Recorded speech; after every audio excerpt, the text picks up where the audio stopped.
তাপপ্রবাহ থেকে কি স্বস্তি নেই কলকাতার? কেমন যাবে আজকের দিন? ভোর থেকে গরমের দাপট টের পাওয়া যাচ্ছে। বেলা একটু বাড়তেই আলপিনের মতো ফুটছে রোদ। চারদিক যেন জ্বলছে গরমে। মৌসুম ভবনের সতর্কতা বার্তা অনুযায়ী গাঙ্গেয় পশ্চিমবঙ্গে আগামী 23 এপ্রিল পর্যন্ত আরও বাড়তে পারে গ্রীষ্মের দাপট। আজ সর্বনিম্ন তাপমাত্রা ছিল 29 ডিগ্রি সেলসিয়াস, যা কিনা স্বাভাবিকের থেকে 2.8 ডিগ্রি সেলসিয়াস বেশি।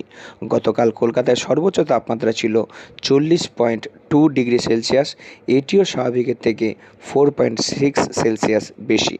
গতকাল সকাল 8:30 থেকে আজ সকাল 8:30 পর্যন্ত কোনো বৃষ্টি হয়নি। আপাতত যা পূর্বাভাস তাতে আজও দিনভর তাপপ্রবাহের সতর্কতা থাকছে। আগামীকাল মহানগরের সর্বনিম্ন তাপমাত্রা ছিল 30 ডিগ্রি সেলসিয়াসের আশেপাশে। সর্বোচ্চ তাপমাত্রা পৌঁছে যেতে পারে 41 ডিগ্রি সেলসিয়াসে। তাপপ্রবাহের সতর্কতা থাকবে আগামীকালও।